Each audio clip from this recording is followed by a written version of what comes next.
কিছু সুন্দর দূর থেকে লাগে, কাছে আসলে তেমন ভালো লাগে না। কিছু সুন্দর কাছ থেকে লাগে, দূরে গেলে সুন্দর লাগে না। কিছু সুন্দর একবার, দুইবার, তিনবার দেখলে ভাল লাগে, চতুর্থবার, পঞ্চমবার দেখতে আর ইচ্ছা করে না। সেজন্যই তো তুমি আমার জান, আমি তোমার জান। মা বাবার চেহারায় সুনকালি মাইক্কা দিছে ভালাই বিয়ে কইরা 6 মাস পরে বলে যে আমার ঘর থেকে বাইরো, তোরা আর দেখতে ইচ্ছা করে না। ভুল বলছি মনে হয়? এটা মানুষের হ্যাবিট, এক জিনিস বারবার দেখতে ভাল লাগে না। এখানে অনেক ছেলেরা আছে আইফোন কেনার স্বপ্ন অন্তরে লালন করছে, অনেকে তো আবার কিডনিও বলে বিক্রি করে ফেলতেছে, অনেকে তো মা বাবার উপর অনশনের আপনার অত্যাচার শুরু করছে। বাপরে, ও আমার মা রে, যদি আইফোন কিনে না দাও ভাত বন্ধ, আমি ভাত আর খাবো না, আমি এটা পড়ালেখা আর করবো না, বিভিন্ন আবদার করছে। কিন্তু সে আইফোনটা যখন কেনার পরে প্রথম রাত ঘুমাই নাই, সারা রাত আইফোন টিপছে, দ্বিতীয় রাতও ঘুমাই নাই, সারা রাত আইফোন টিপছে। 6 মাস পরে সে আইফোনটা সাইলেন্ট করে পড়ে রাখছে, তার কোনো খবরও নাই। পাওয়ার পরে দাম নাই। সেজন্য আমি বলি কিছু কিছু জিনিস না পাওয়াটাই ভালো, দামটা, সম্মানটা রয়ে যায়, থেকে যায়।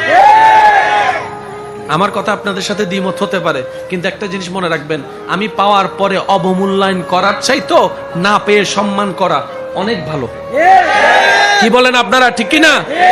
সবকিছু তো মওলার জন্য, তো যা যাবে মওলার নামে যাবে।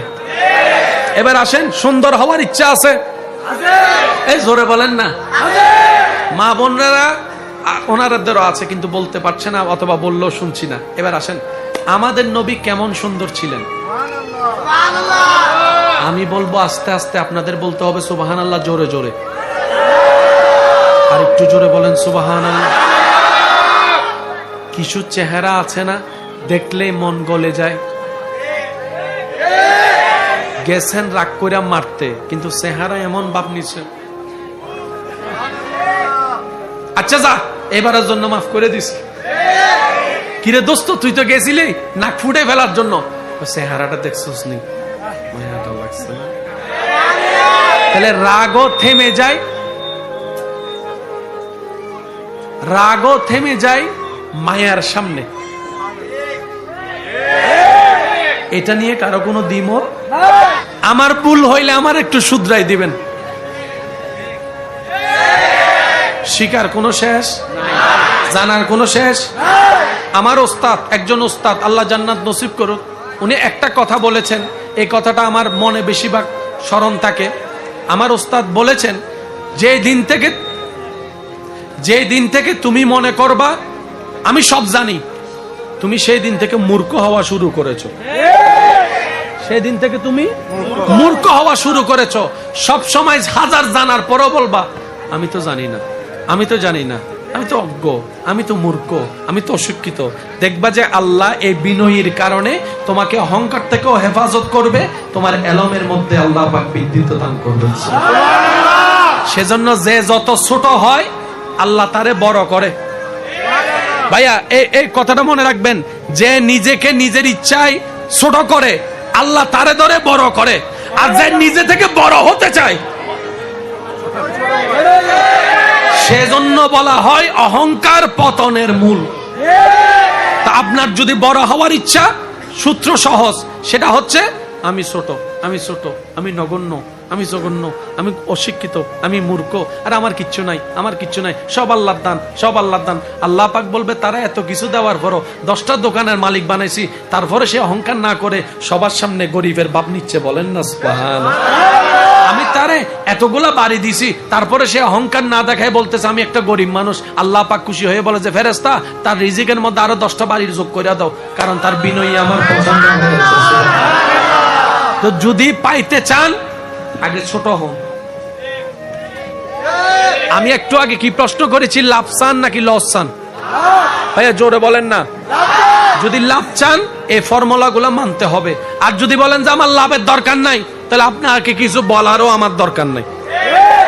আমার কথা তাদের জন্য যারা লাভ চাই। আল্লাহ পাক আমাদের সবাইকে বুঝার তৌফিক দান করুন। আমি কিছু প্রশ্ন করব, আপনারা শুধু বলবেন এগুলা চাই কি চাই না, আপনারাই বলবেন।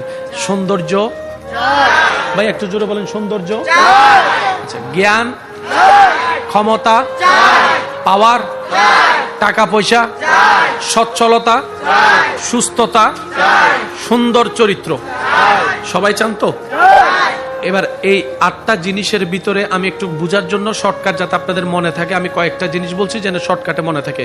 সৌন্দর্য সবাই চায়, সচ্ছলতা সবাই চায়, সুস্থতা সবাই চায়, জ্ঞান সবাই চায়, সুন্দর চরিত্র সবাই চায়। ঠিক আছে ভাইয়া? জোরে বলেন ঠিক আছে? এই 5টার ভিতরে কারো কাছে টাকা পয়সাও আছে, সুন্দরও আছে, জ্ঞানও আছে, চরিত্রর ভালো নাই, তার কোনো দাম নাই, তার কোনো দাম নাই। তার সাথে আপনার মেয়ে বোন বিয়ে দিবেন না? কেন দিবেন না? আসল জিনিসটাই নাই। আসল জিনিসটা কি? বলে যে চরিত্র। আসল জিনিসটা কি? সবাই বিনে বললে আমি খুশি হব। আসল জিনিসটা কি? তাহলে চরিত্র সুন্দর থাকলে সুন্দরের দরকার হয় না, চরিত্র সুন্দর থাকলে টাকা পয়সারও তেমন দরকার হয় না। এটা আল্লাহর পক্ষ থেকে একটা ইজ্জত। এবার বলেন আমাদের কম বেশি সবার ভিতরে সৌন্দর্য কম বেশি আছে না নাই?